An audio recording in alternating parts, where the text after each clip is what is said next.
현실주의자 제자인 빌립이라는 제목으로 하나님 말씀 전합니다. 늘 자신의 연약한 믿음을 부끄럽게 여기고 내가 죽어서 천국은 갈 수나 있을지 모르겠다라고 생각하는 한 사람이 있었습니다. 오늘날 이 사람이 꿈을 꾸었는데 자신이 죽어서 천국과 지옥문 앞에서 심판관에게 이런 질문을 받게 됩니다. 그대는 세상에서 선하게 살았는가? 그 질문에 아닙니다 하고 고개를 푹 숙였습니다. 그러면 그대는 세상에서 의롭게 살았는가? 아닙니다 하고 작은 목소리로 대답을 했습니다. 그러면 그대는 세상에서 거룩하게 살았는가? 질문을 받을수록 자신이 너무 초라해 보이고 더 이상 대답조차 할 수 없는 불안한 마음에 들면서 천국에 들어갈 확신은 점점 사라져가만 가고 고개만 푹 숙이고 있었다고 합니다. 그 순간 옆에서 밝은 빛이 비치면서 예수님이 나타나셔서 하나님께 이렇게 말씀을 드렸다고 합니다. 아버지, 이 사람은 세상에서 늘 깨끗하거나 의롭거나 선하게 살지는 못했습니다. 그럼에도 불구하고 이 사람은 늘 저의 편에 서려고 노력했던 사람입니다. 그러므로 이제 저는 이 사람의 편에 서 있겠습니다. 이 사람과 함께 영원한 천국에서 거하기를 원합니다. 제자들의 모습을 우리가 계속해서 살펴보면서 그들이 예수님과의 만남을 통해서 처음에는 부족했지만 점점 더 변화되어 가고 다듬어져 가며 주님의 제자로 부르기에 합당한 모습으로 성장하고 성숙해져 가는 그들의 모습을 우리는 발견하게 됩니다. 오늘도 우리 자신의 모습을 바라볼 때 거룩하지 못하고 선하지 못하고 주님의 뜻대로 온전히 살지 못하는 우리의 연약함을 우리도 스스로 많이 느낍니다. 그럼에도 불구하고 우리를 포기하지 아니하시고 우리를 제자로 부르시고 또한 주님의 영광과 복음을 위하여 사용되길 원하는 주님의 선하신 뜻이 주님의 그 의지가 우리를 향하여 있기 때문에 여러분들은 여러분 스스로 포기하지 마시길 바랍니다.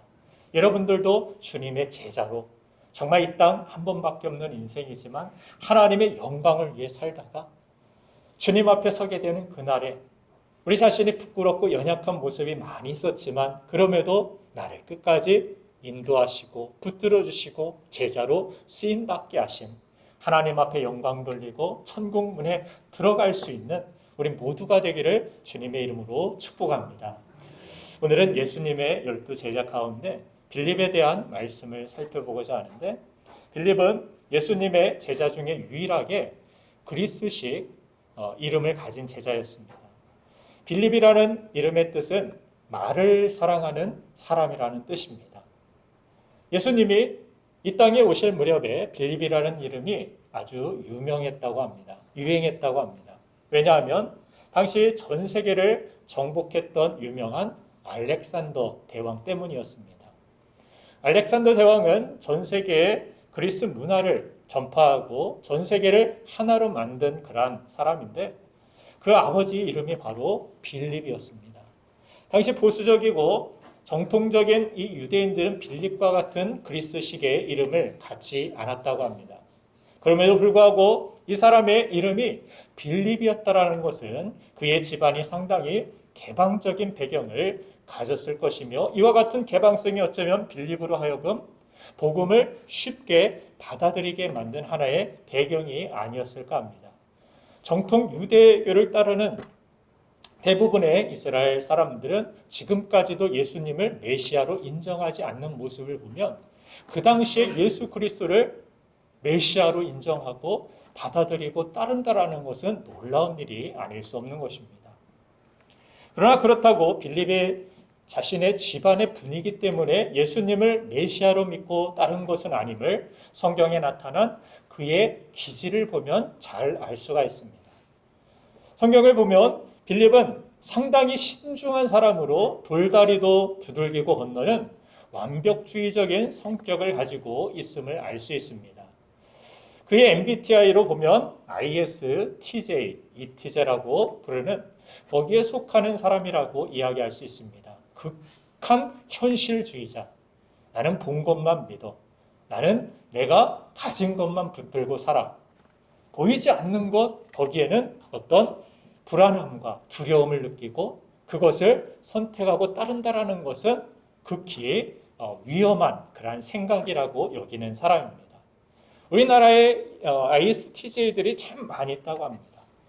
공무원적인 그러한 성격 뭐 이렇게 불리기도 하는데, 그래서 일을 맡기면 아주 잘 해내는 사람, 치밀하고 약속 시간 잘 지키고 맡겨진 일은 책임감을 가지고 끝까지 해내는, 그래서 직장이든 뭐 그가 속한 단체든 어디서든 인정받는 이러한 사람들이 많이 있다고 합니다. 그래서 ISTJ들이 우리나라에 많아서 새마을 운동과 같이 또 정말 힘들고 어려웠던 그러한 시기를 정말 맡겨진 일들을 최선을 다해 자신의 200%, 300% 이상을 해내며 우리나라가 빨리 선진국에 들어가게 된 그러한 이유가 되기도 하였다고 합니다. 이렇게 좋은 그러한 기질, 장점들도 많이 있지만 그러나 기질이 한쪽으로 장점만으로 발달하는 것은 아닙니다. 부정적인 그러한 모습들도 이 기질들에 섞여 있었기 때문에 특별히 빌립에게는 그 부정적인 예수 그리스도를 믿고 따르는데 부정적인 영향력을 끼치는 그 기질이 바로 극한 현실주의자였다라는 사실입니다.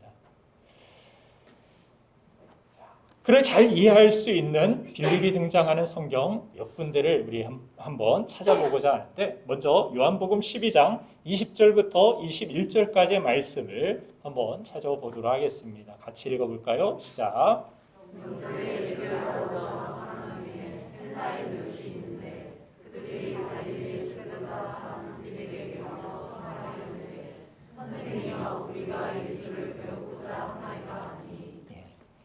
그리스 계통의 헬라인 몇 사람이 예수님을 만나기 위해서 예수님의 제자들 가운데 빌립을 찾아온 것입니다. 그런데 빌립의 반응이 참 재밌지 않습니까?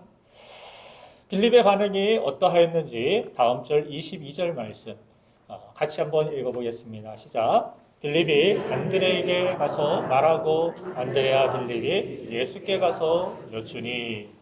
만약 우리가 이 사람들이 베드로를 찾아갔다라면, 베드로 사도님, 예수님 만나고 싶습니다라고 그렇게 이야기를 했다라면 베드로가 어떤 반응을 보였을 것 같습니까? 아마 베드로라면 틀림없이 이렇게 대답을 했을 것입니다. 문제 없습니다.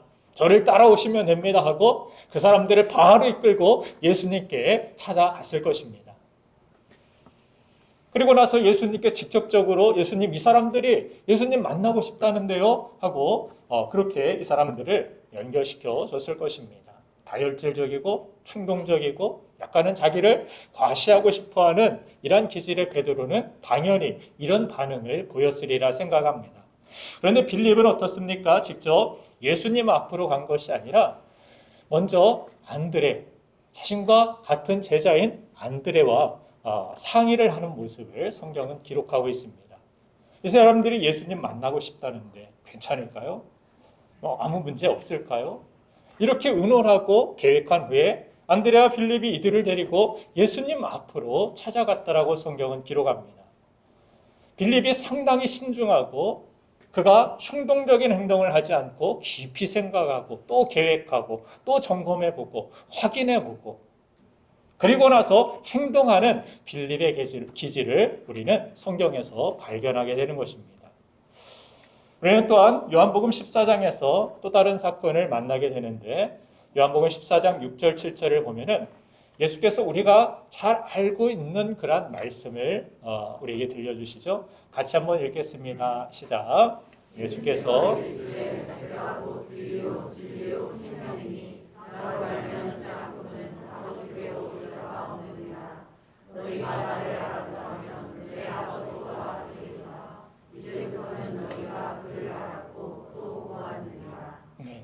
예수님께서 이 말씀을 하시게 된 그러한 계기는 그 윗절에 요한복음 14장 5절에서 빌립과 기질이 비슷하지만 의심이 아주 많은 것으로 유명했던 도마가 주님이 어디로 가시는지 우리가 어찌 알 수 있겠습니까? 라고 그런 추상적인 말 말고 우리에게 주소 좀 찍어 주십시오 라는 뉘앙스를 가지고 예수님께 질문을 던졌기 때문입니다. 그래서 예수님께서 내가 곧 길이다, 내가 곧 진리다, 내가 곧 생명이다, 나로 말미암지 않고는 아버지께로 올 자가 아무도 없다라고 주님은 이런 대답을 그들에게 하신 것입니다. 그리고 나서 나를 본 자가 아버지를 봤다 이렇게 예수님께서 대답하시자 그 이야기를 듣던 빌립은 이런 이야기를 요한복음 14장 8절에서 합니다. 같이 읽겠습니다. 시작.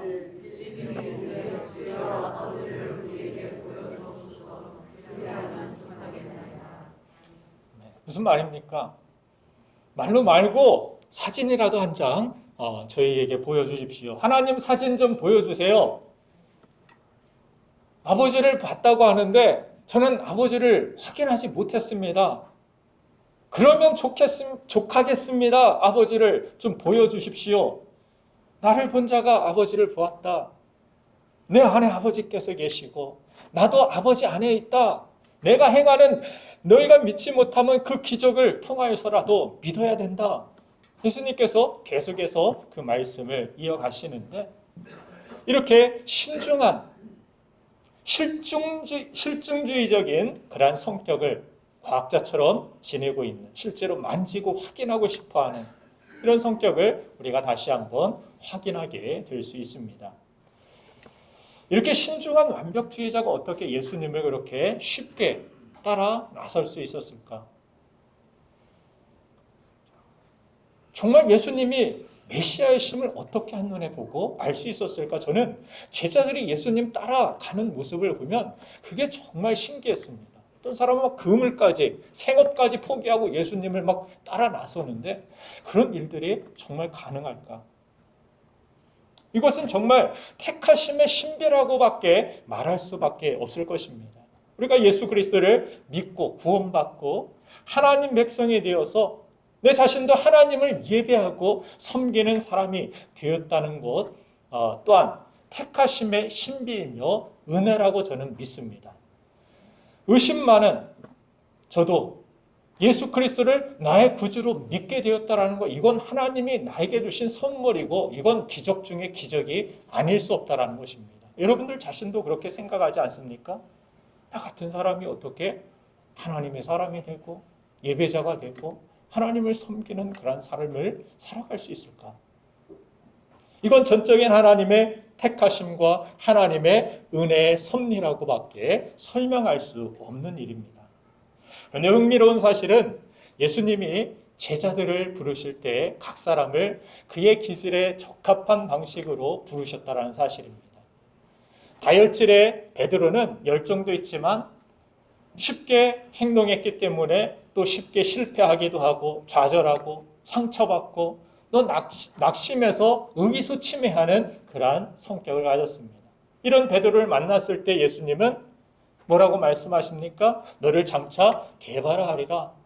너를 반석이라고 그렇게 말씀하시며 이 반석 위에 내가 교회를 세우겠다.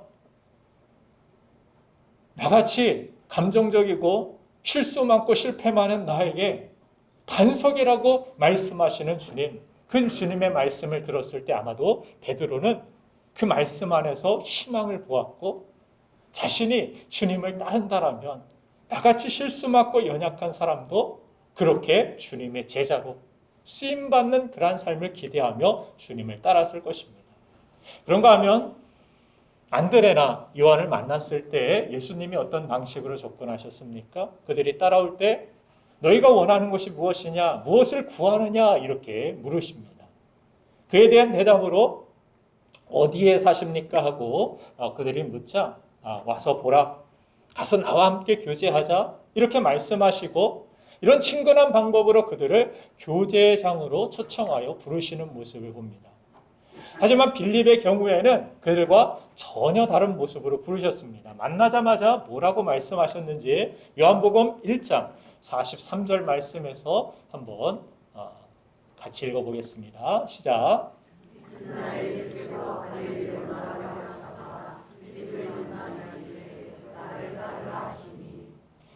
만나자마자 뭐라고 하십니까?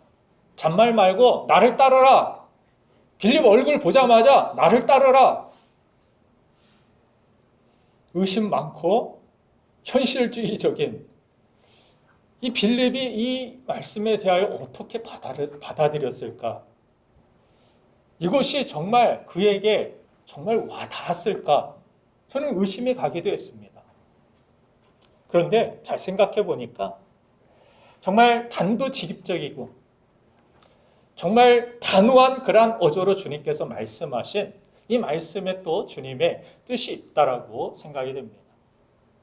잘 따지고 계산하고 신중하게 생각하는 사람에게 어떻게 보면 이런 방법이 훨씬 더 좋은 접근 방법이 될 수 있기 때문입니다. 만약 예수님이 이런 사람에게 너 나 따라올 것인지 안 따라올 것인지 집에 가서 잘 생각해보고 기도해보고 와, 이런 식으로 왔다라면 빌립은 평생 예수님을 따라 나서지 못했을 수도 있습니다.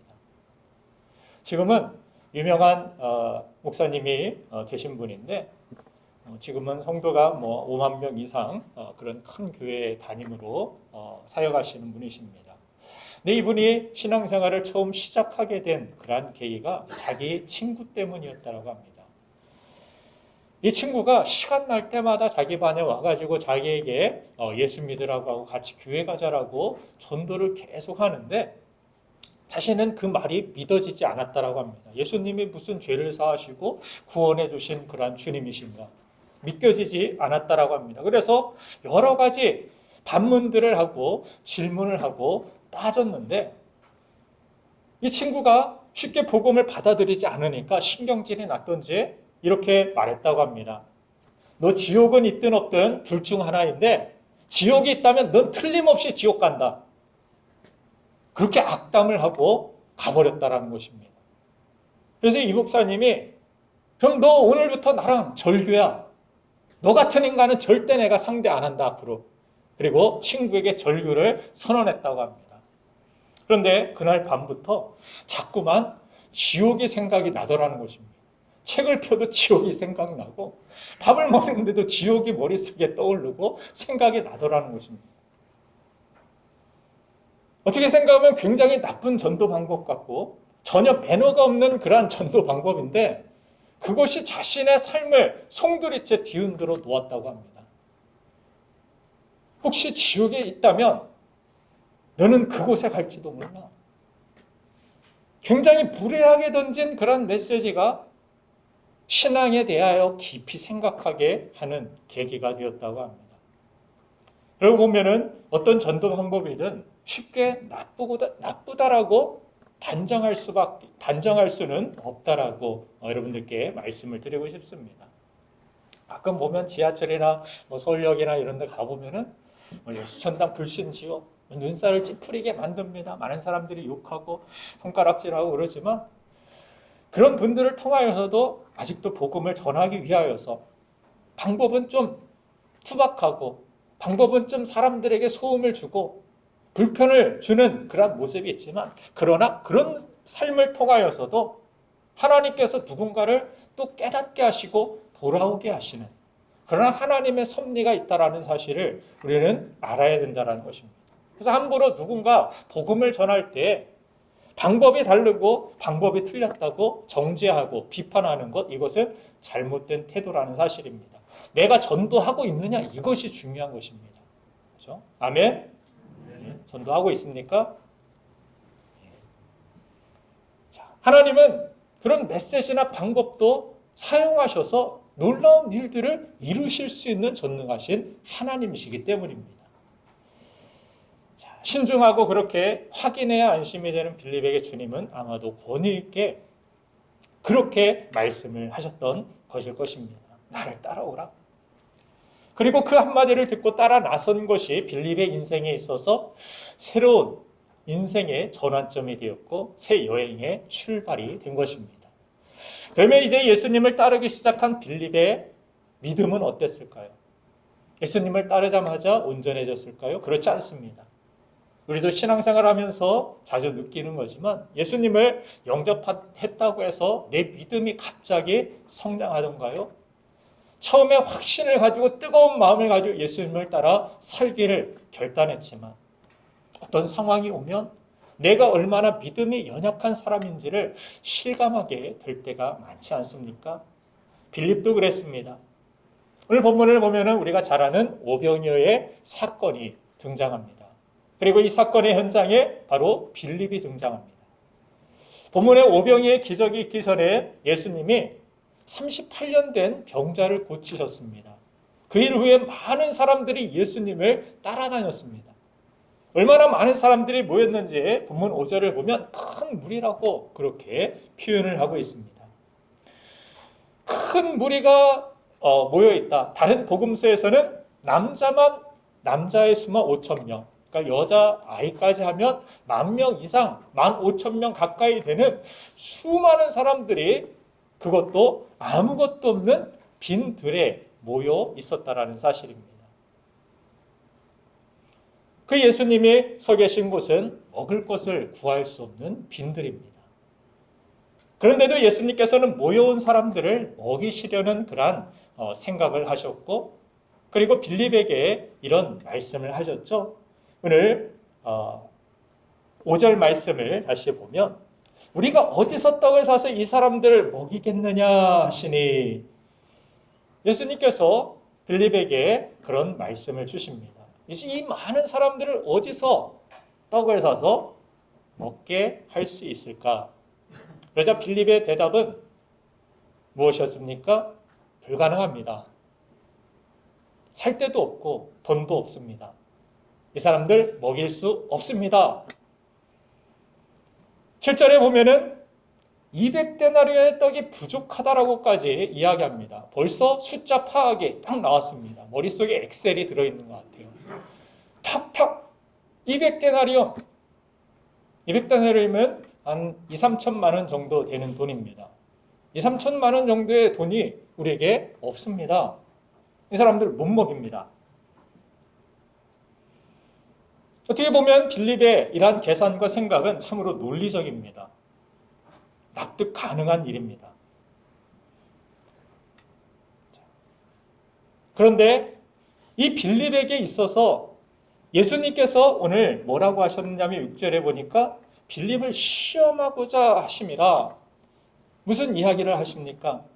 빌립을 테스트하기 위하여서 이런 질문을 하셨다라는 것입니다.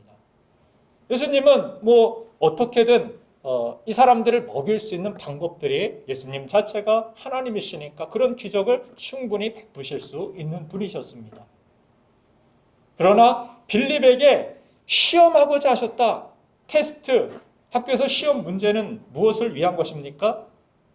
그 사람을 떨어뜨리고 낙심하게 만들고 자퇴시키려고 시험 문제를 주는 게 아니죠.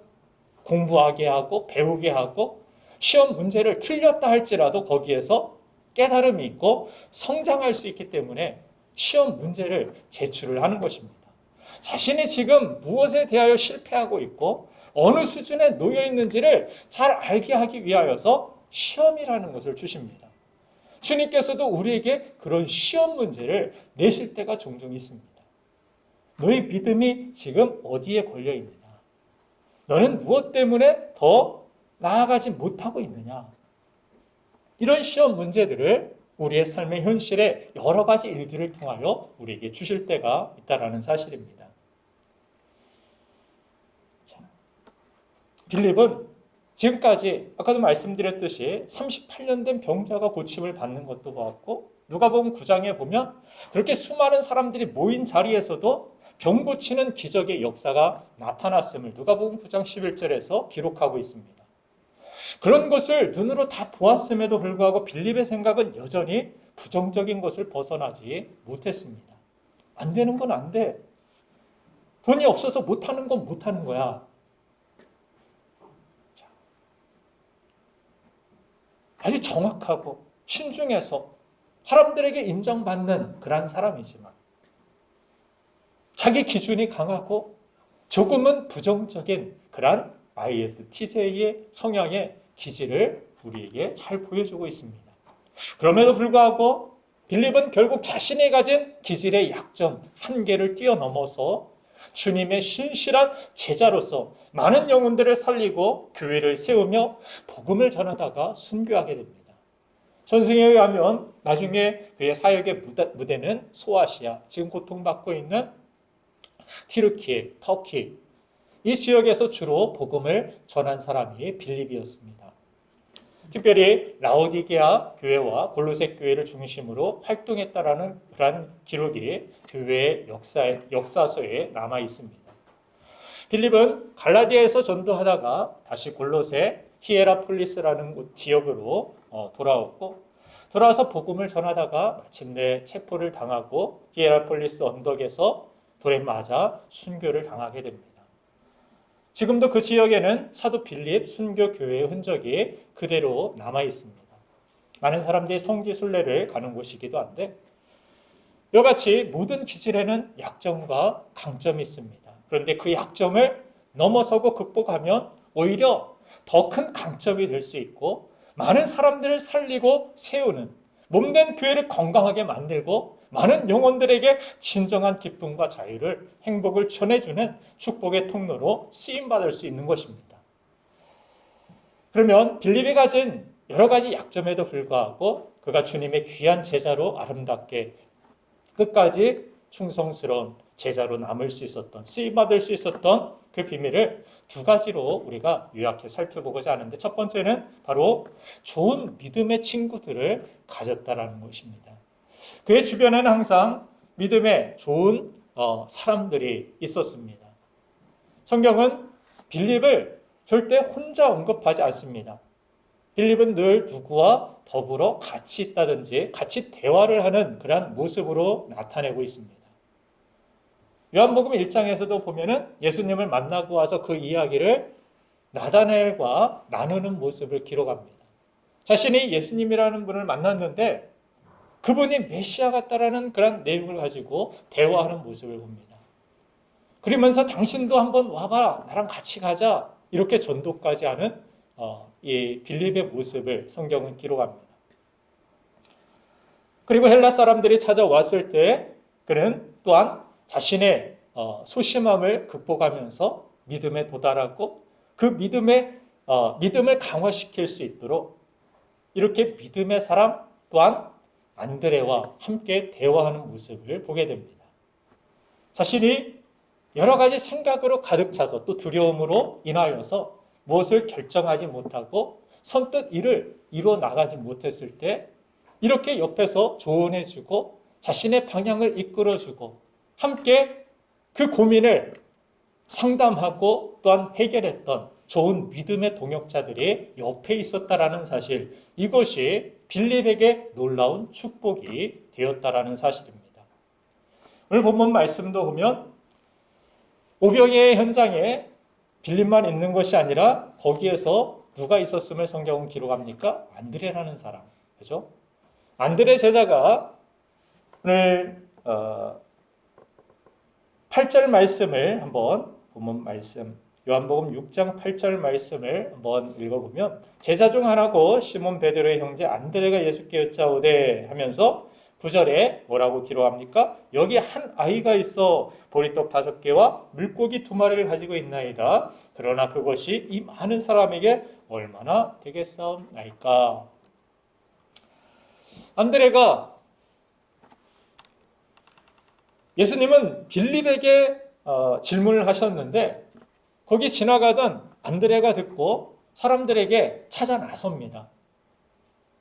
무엇인가 예수님께서 사용하실 만한, 또 이 사람들에게 도움이 될 만한 무엇인가를 찾아 나섰는데 소년의 작은 도시락을 발견하고 예수님께 가져옵니다. 가져오지만 안드레도 그 어려운 상황을, 안 되는 상황을 누구보다 잘 알고 있었기 때문에 뭐라고 이야기를 덧붙입니까?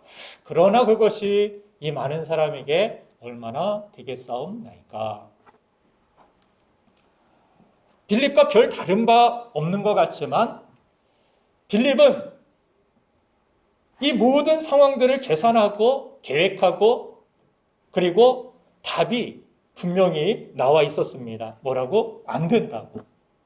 그러나 부정적인 그러한 생각이 있었지만 이 많은 사람들이 이것이 도움이 될 수 없다라는 것을 알았지만 그래도 예수님께서 그 먹을 것을 구해오라는 그러한 말씀에 대하여서 믿음으로 반응하여서 내 안에 조금은 의심이 있지만 그래도 예수님께서 뭔가가 하시겠지. 예수님이라면 뭔가 이 일들을 이 작은 것을 통하여서도 이루어 주실 것이지 하고 안 된다고 결론을 내린 빌립과 다른 조금은 다른 안드레이라는 모습을 빌립이 바라보면서 아마 자신은 느꼈을 것입니다. 나는 안 된다고 생각하고 여기에서 중단하고 포기하고 그쳤는데 나와 비슷하게 의심을 하면서도 안드레는 움직여 나아갔다는 것입니다. 그 사실을 이 빌립이 곁에서 보면서 부정적인 생각, 이 생각만으로 내 자기의 어떤 확신만으로 움직이는 것, 이것이 믿음의 삶이 아니구나. 의심이 있어도 내 안에 부족함이 있어도 완벽한 믿음이 아니다 할지라도 그 연약한 믿음 가지고 예수님께서 말씀하신 대로 움직여 보는 것, 이것이 믿음이고 이 순종을 통하여 주님이 기적을 베푸시고 역사하시는 것, 이것이 믿음의 삶이구나 하는 것을 빌립은 배웠을 것입니다. 그래서 부정적이면서도 순종하는 것이 부정적이면서도 아무것도 안 하는 것보다 비교할 수 없이 복된 것이구나. 비슷한 것 같지만 다른 모습을 바라보면서 빌립은 자신의 모습을 다듬어 나아갔을 것입니다. 그래서 예수님은 자기 생각에 갇혀있는 빌립에게 곁에 있던 안드레의 행동을 통하여서 가르쳐주고 싶으신 큰 그림이 있었다라는 사실입니다. 우리에게도 이런 좋은 믿음의 친구가 필요합니다. 저는 믿음의 여정에서 이보다 더 큰 축복은 없다라고 생각합니다. 할 수만 있으면 여러분들 가족들이 정말 믿음 안에서 서로 어떤 일들이 있을 때 함께 기도하고 어떤 문제가 있을 때 서로 기도로 응원하고 말씀으로 채워가며 함께 믿음으로 견뎌 나아가는 믿음의 가족, 믿음의 동역자가 되기를 주님의 이름으로 축복합니다. 그리고 그런 상황들이 아직 이루어지지 않고 여의치 않는 그러한 모습 가운데서는 이 교회 안에서 하나님께서 우리에게 허락하신 이 믿음의 공동체 또한 목장 안에서 서로 기도하고 서로 고민을 나누고 서로 함께하는 아픔과 기쁨을 함께 나누는 영적인 가족으로서 영적인 친구로서 그렇게 서로를 위하여서 살아가기 시작할 때 우리 자신의 연약한 모습을 바라보고 저 사람에게는 나와 비슷한 연약함이 있지만 조금은 다른 선택을 하고 조금은 다른 행동을 하며 그런 믿음의 삶을 살아가는 모습들을 보고 또한 우리 자신을 다듬어가고 본받아가며 정말 주님이 기뻐하시는 모습을 서로가 서로에게 좋은 영향력을 끼치는 그런 좋은 친구들을 여러분들 많이 사귀고 만드시길 간절히 바랍니다. 잠언서 27장 17절 말씀을 보니까 어떤 말씀이 있습니까? 같이 한번 읽겠습니다. 시작.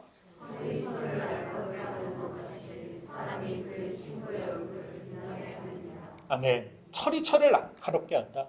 사람이 사람을 서로 다듬고 서로 빛나게 만드는 것이다라고 잠언서에서 우리에게 말씀합니다. 신앙생활을 하면서 그냥 교회만 왔다 갔다 하는 것보다 여러분들 교제의 장을 넓히는 것이 여러분들에게 더욱 유익함을 아시길 간절히 바랍니다. 교회 안에서 할 수만 있으면 좋은 믿음의 친구들을 만나십시오. 우리가 주변에서 자주 만나고 어울리고 대화 나누는 사람이 참 중요합니다. 그 사람으로부터 우리는 알게 모르게 영향력을 받기 때문입니다. 대화의 주제를 늘 세상의 어떤 재미나 세상의 뉴스만 또 세상의 맛집만 공유하고 그런 것들만을 나누지 마시고 소망을 주고 희망을 주고 믿음의 선한 비전을 우리가 가지고 그것을 위하여 기도하고 함께할 수 있는 선한 영향력을 서로 주고받을 수 있는 그런 아름다운 교제의 장을 여러분들 만들어 나아가시길 바랍니다. 빌립의 곁에 안드레 같은 사람을 통해 주님께서는 배우게 하시고 그를 참된 제자로 만들어 가신 것입니다. 자신의 한계를 또한 극복해 나아갈 수 있도록 길을 열어주신 것입니다. 이와 같이 믿음의 교제 안에서 저와 여러분들도 아름답게 성장해 나아가게 되기를 주님의 이름으로 축원합니다. 이 시간 또한 두 번째 마지막으로 우리가 중요한 사실 한 가지 더 깨달을 것은 신중하지만 결단을 할 줄 아는 우리의 믿음이 필요하다는 것입니다. 아주 신중하지만 결단할 필요가 있을 때 단호히 결단하는 그러한 모습, 그것이 예수님을 따라갈 때 시작되었지만 그러나 도중에 그가 흔들리기도 하였습니다. 그럼에도 불구하고 다시 주님을 끝까지 따르고 부활하신 주님을 만나 거룩한 제자의 모습으로 굳건히 서가는 모습을 봅니다. 여러분들도 어렵고 힘들고 그런 선택들을 하게 되는, 믿음의 선택들을 하는 시간들이 찾아올 때가 있습니다. 그때 때로 실패하기도 하였을 것입니다. 그러나 이제 여러분들이 예수 그리스도를 믿고 의지할 때 신중한 것도 중요하지만 내가 이것이 하나님이 기뻐하시는 것이고 선한 일이라면 그 선한 하나님을 기쁘시게 하는 일들에 대하여 우리가 적극적으로 결단하고 순종할 필요가 있는 것입니다. 다시 실패하지 아니하도록 우리가 정말 하나님 앞에 믿음으로 나아가는 일이 중요하다는 것입니다. 빌립의 안타까운 점은 현실을 파악을 잘하고 계산도 빠르지만 그의 계산 속에는 예수님이 안 계셨다는 사실입니다. 믿음은 무엇입니까? 내 생각과 경험과 문제를 뛰어넘는 도약입니다. 뛰어넘는 것입니다. 그냥 납득되면, 이해되면 따르겠습니다. 이것이 순종이 아님을 성경은 우리에게 누누이 가르칩니다. 그래서 홍해로 들어가. 요단강 그냥 들어가. 요단강 앞까지 갔을 때도 안 갈라졌죠? 그러나 하나님 말씀대로 들어가기 시작했을 때 법궤를 메고 제사장들이 발을 디뎠을 때 물이 쫙 갈라지기 시작하는 그런 기적을 봅니다. 마치 자동문과 같다라고 생각이 됩니다. 저 문이 열릴까? 저게 될까? 생각만 하고 돌아가는 것이 아니라 된다고 가르쳐 줬으면 말씀을 가지고 단순히 믿고 믿음으로 내 생각과 내 계산을 뛰어넘어서 도약하여 순종의 걸음을 걷는 것. 이것이 우리에게 믿음이라는 것을 성경은 보여주고 있는 것입니다.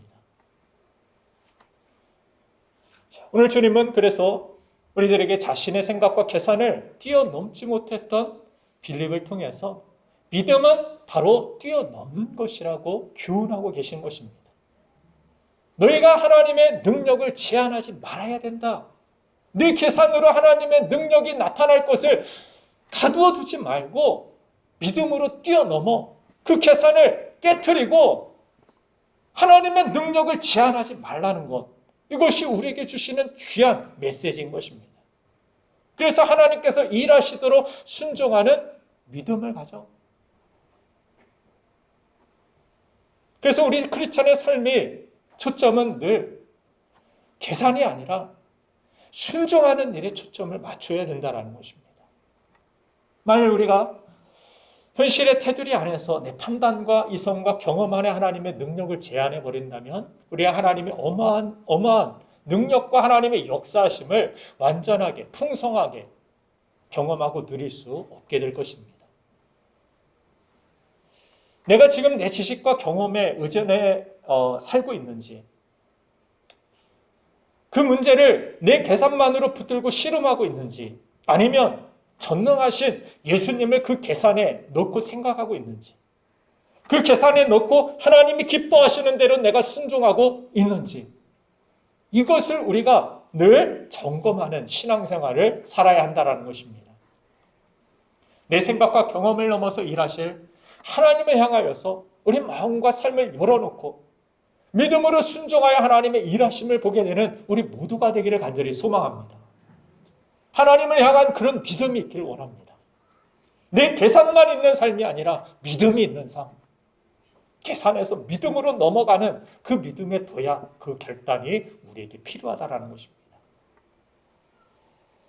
광야에서 만나 매출하기로 먹이신 하나님의 역사, 구약의 역사를 이스라엘 백성들, 유대인들은 잘 알고 있었습니다. 다윗도 시편에서 그런 고백을 하지 않습니까?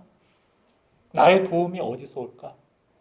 시편 121편에서 천지를 지으신 하나님께로부터 온다. 늘 힘들고 곤고했을 때 그는 하나님을 향하여 기도하고 하나님을 향하여 열려있는 하나님의 도우심을 구하는 하나님께 더 가까이 나아가는 삶을 살았음을 우리는 알고 있습니다. 그 사실을 빌립도 아주 잘 알고 있었을 것입니다.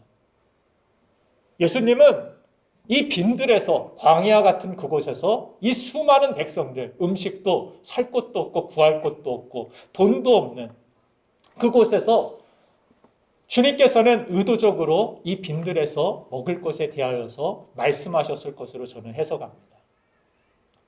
그러면서 예수님께서 뭐라고 아까 본문 요한복음 6장 5절에서 말씀하셨습니까? 예수께서 눈을 들어 큰 무리가 자기에게로 오는 것을 보시고 빌립에게 이르시되 우리가 어디서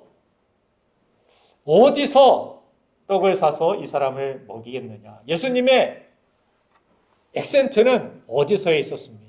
그러나 빌립은 이 말씀의 액센트를 어디로 보았습니까? 떡을 사서 돈, 자신의 중점은 돈에 있었습니다. 예수님은 이 모든 사람들을 먹일 수 있는 것이 어디서 나오겠느냐. 여러분들이면 어떻게 대답했을까요?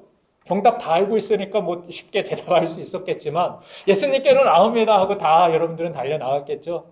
이 사실을 몰랐다라면 우리도 현실적인 그러한 삶을 살아가고 있으면서 이 현실에서 이 모든 것들은 돈의 힘에 있고 돈이 없어서 문제이고 돈 때문에 불안해하고 두려워하고 있고 우리 자신도 그렇게 생각하고 세상을 살 때가 얼마나 많이 있습니까? 지금도 그 돈 문제로 고민을 하고 마음 아파하는 그런 성도들도 혹시나 있을 수도 있다라고 생각됩니다.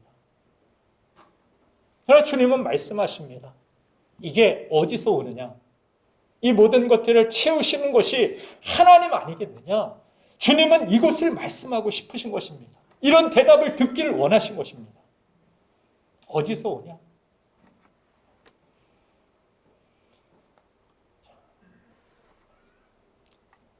이 오병이의 기적의 역사의 모습을 보면은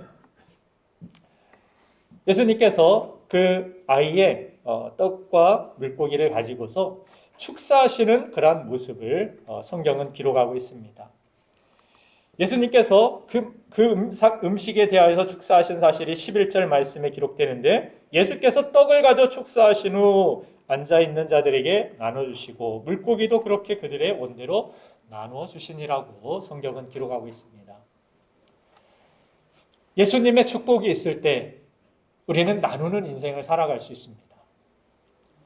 예수님의 축복이 있어야 우리의 삶이 진정한 삶으로 풍요로워지고 채워질 수 있음을 주님은 보여주시는 것입니다.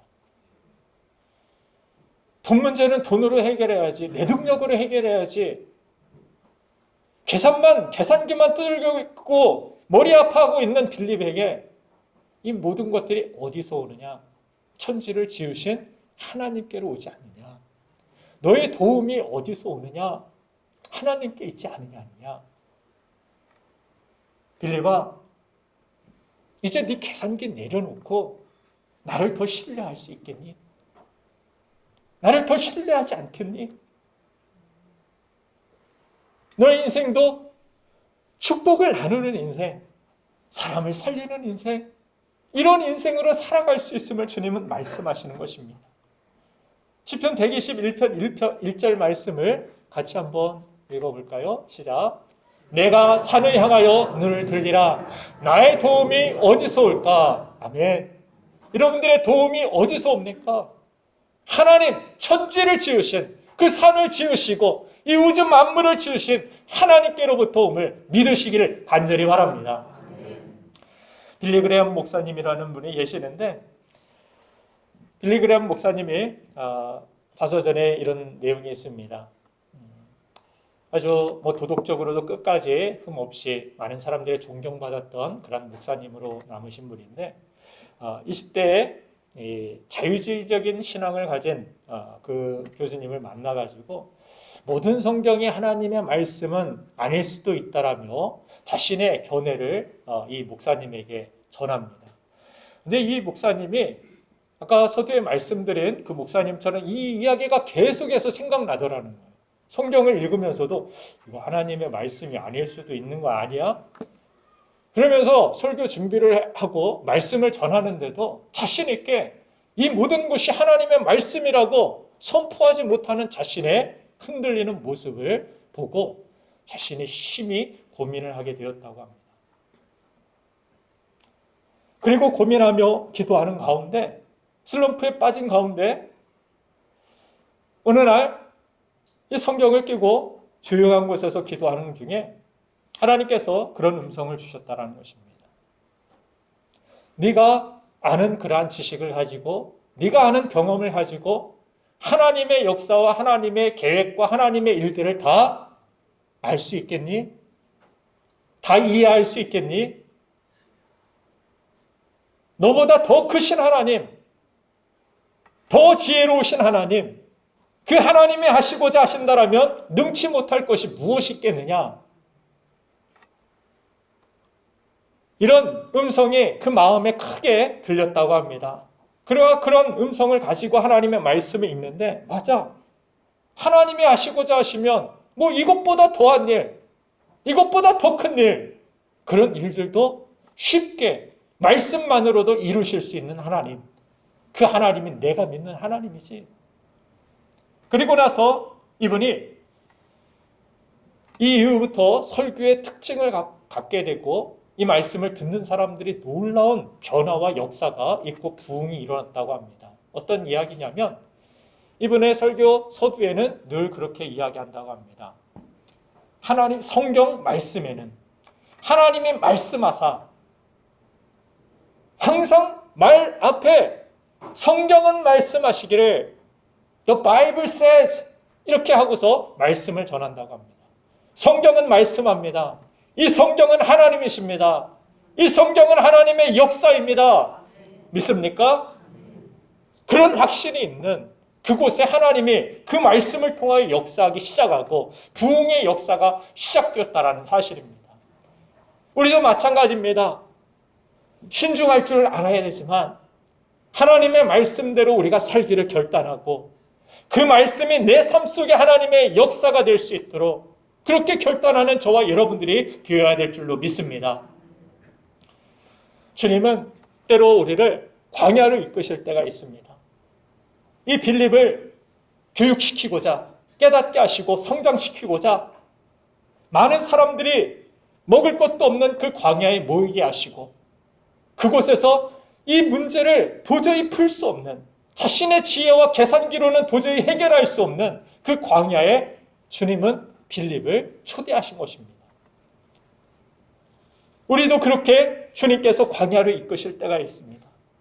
이성적으로 합리적으로 생각할 수 없는 그런 사건 앞에, 문제 앞에 주님은 우리를 서게 하실 때가 있습니다.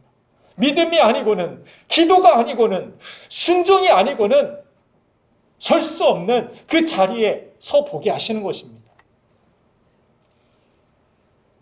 여러분에게 권면하고 싶은 것은 말씀을 따라 여러분들이 지금까지 살아왔음에도 내 삶에 지금 다다른 곳이 광야라면 그곳은 절망의 자리가 아니라 성령님의 역사를 경험할 수 있는 축복의 자리인 줄로 믿으시길 바랍니다.